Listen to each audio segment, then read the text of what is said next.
estás ahí sintonizando 24/7 Canal de Noticias y te cuesta dormir, claro. Es un mal que hemos naturalizado prácticamente todos. Y fíjate que este dato sorprende porque 1 de cada 4 personas tiene alguna dificultad para dormir. Dormir bien. ¿Dormimos bien? ¿Qué tan bien estamos durmiendo en el último año? Hay datos que la verdad llaman mucho la atención. Vamos a compartir justamente este informe con ustedes. Y podría ser una nota tranquilamente para hacer en pijama. ¿Por qué no? A esta hora, ¿no? Vamos a saludar a Pablo López, director académico de Fundación INECO y especialista en sueño, para que nos explique a ver qué tan mal dormimos y por qué esto se ha convertido en un fenómeno que indudablemente empezamos a naturalizar. ¿Qué tal, Pablo? Un gusto saludarte. Buenas noches. Buenas noches, Nacho. ¿Cómo estás? Bueno, muy bien. Un tanto preocupado porque creo que formo parte de ese porcentaje de quienes les cuesta un poco dormirse o al menos tienen ciertas dificultades a la hora de conciliar el sueño. Bueno, si nos manejamos con los números actuales, es muy probable que estés dentro de ese porcentaje porque es un número muy alto. Antes de la pandemia, aproximadamente un 30-40% de la población refería algún problema para dormir. Y esto ha aumentado con el contexto de la pandemia y las medidas de aislamiento. En los informes que coinciden prácticamente todos los estudios que se han hecho mediante encuestas nacionales en el país, nos indican que alrededor del 60% de las personas tienen algún problema para dormir en este contexto. No necesariamente estamos hablando de un trastorno del sueño, pero sí dificultades aisladas, como por ejemplo mayor dificultad para iniciar el sueño o para mantenerlo, o la presencia de sueños vívidos, pesadillas, que bueno, se ha ido extendiendo desde el principio del contexto de pandemia hasta el día de hoy. Si bien históricamente en las sociedades occidentales tendemos a tener una privación del sueño, esto sin duda se exacerbó, probablemente producto también de los cambios de hábitos que hemos tenido que realizar, tanto a nivel laboral, escolar, en el caso de los que tienen chicos, o los chicos mismos, los adolescentes, y los adultos mayores. Pablo, ¿cuándo se transforma en un trastorno del sueño? Y quizás ahí sí hay que prestarle mayor atención. Bueno, trastornos del sueño hay muchos. El más frecuente es el insomnio, que se define como la dificultad para conciliar el sueño, para mantenerlo o incluso para finalizarlo, es decir, que nos levantamos antes de lo que quisiéramos. Se deben agregar algunas cuestiones más para que hablemos de un trastorno de insomnio, que es sobre todo la variable temporal, por un lado, es decir, tienen que pasar más de 3 noches más de 3 noches por semana durante más de 3 meses para que podamos hablar del insomnio como un trastorno. Y hay otra cuestión, la otra variable que es importante, es la significación que tiene en la vida cotidiana de la persona, es decir, si la falta de sueño o los cambios en el patrón del sueño afectan a la cotidianidad de la persona. Esos son los dos grandes factores que hay que tener en cuenta: el tiempo de duración con la frecuencia correspondiente y si esto afecta o no significativamente las actividades de la persona. Luego, como te mencionaba antes, Nacho, hay otros problemas del sueño, como por ejemplo las pesadillas, que se están viendo con mayor frecuencia. Las personas recurrentemente nos informan que están teniendo más pesadillas, que es otro trastorno del sueño en el cual la persona se despierta de manera muy, muy brusca cuando está soñando con algo que le genera terror, ansiedad, miedo, y eso interrumpe el sueño bruscamente. Es normal que todos tengamos pesadillas en algunas noches de nuestras vidas. Lo que no es frecuente es que sea demasiado seguido, como está pasando a algunas personas en este momento. De hecho, Pablo, perdón la interrupción, pero el año pasado... Esto se asocia con... Perdón. No, que te iba a aportar. El año pasado, si mal no recuerdo, también hubo una investigación, no fue acá igual en la Argentina, pero sí en el mundo, donde hacía referencia a que la gente empezó a tener en medio de la pandemia mayor cantidad de pesadillas, vinculadas a temas, ¿no?, referidas a la pandemia, ¿no? Pandemia, el hecho de contagiarse, el hecho de no poder viajar en avión, bueno, en su momento cuando estaban las restricciones, ¿no?, mucho más firmes. Sí, efectivamente. Y esto ha ido cambiando con las distintas etapas de aislamiento y de la pandemia en general.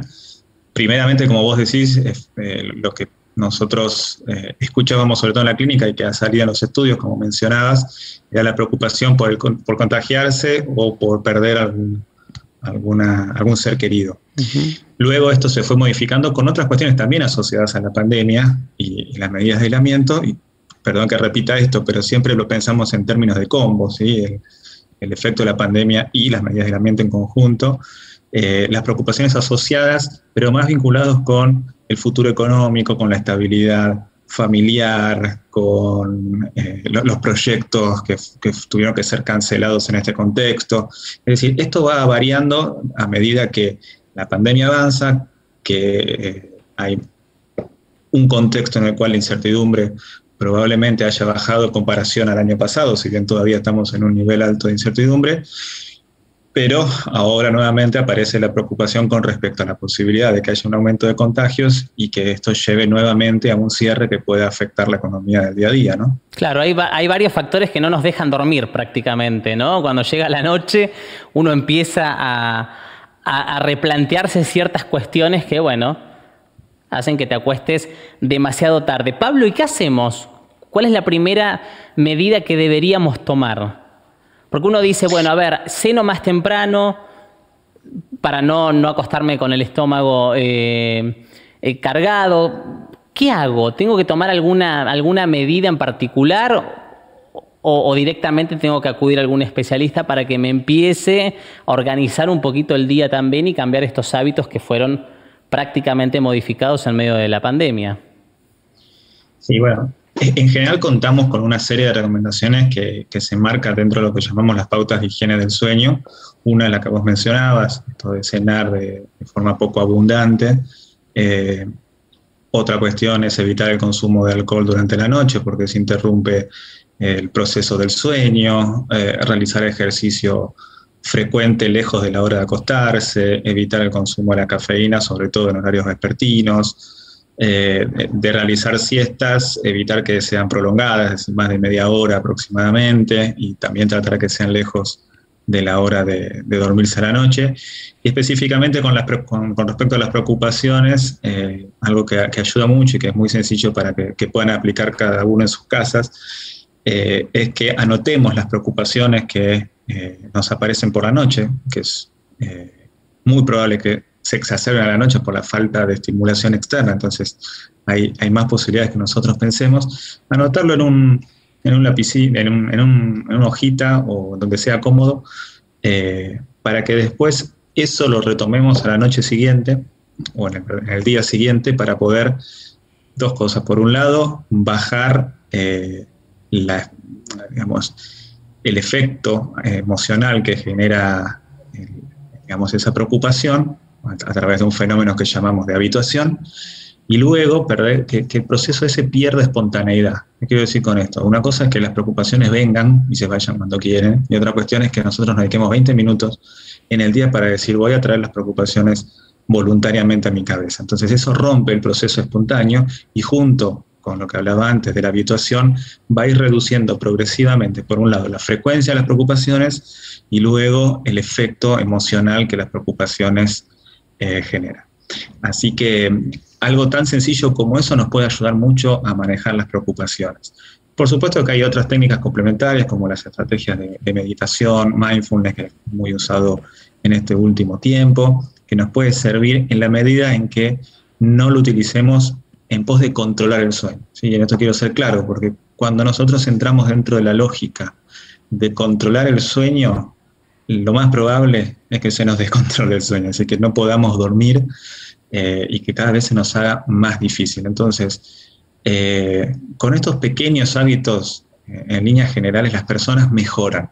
Si esto se mantiene en el tiempo, probaron cambiar los hábitos y sin embargo eso no funciona, y se dan esas dos condiciones que mencionaba antes de la temporalidad y de la afectación de la vida cotidiana, ahí sí se recomienda una consulta con un especialista.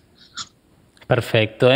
Pablo, has sido muy claro con tu explicación y bueno, seguiremos en contacto a ver si podemos de a poquito ir cambiando también estos hábitos que adoptamos en medio de la pandemia, ¿no? Y parece que han venido para quedarse, ¿no? Porque todavía cuesta esto de acostarse temprano, ¿no? Solemos quedarnos hasta tarde.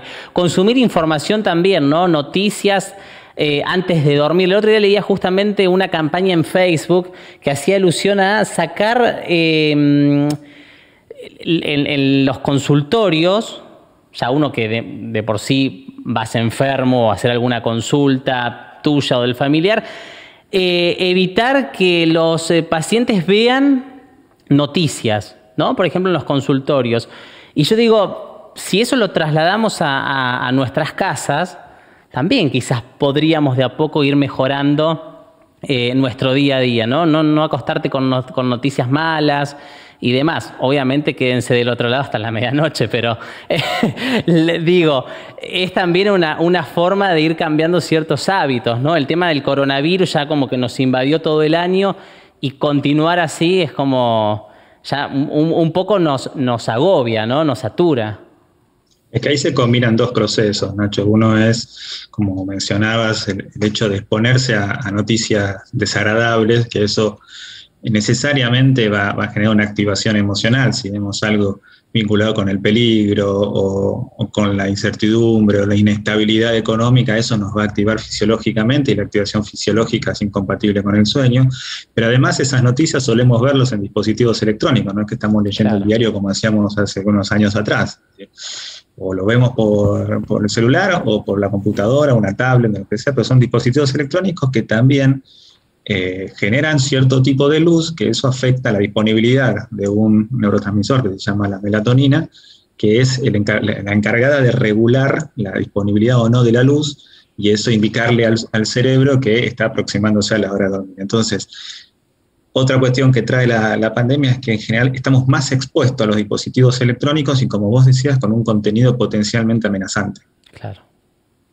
Perfecto. Bueno, a jugar, ¿viste? Ahora, cuando antes te decían, no, que mañana tenés que laburar temprano, tenés que ir al colegio y demás, no te descargues el jueguito. Ahora sí, descargalo en el teléfono, distraete un poquito antes de dormir. Pablo, te mando un fuerte abrazo. Gracias por estos minutos aquí en la noche con nosotros. Un fuerte abrazo. Un abrazo, Nacho, que sigas bien. Hasta luego.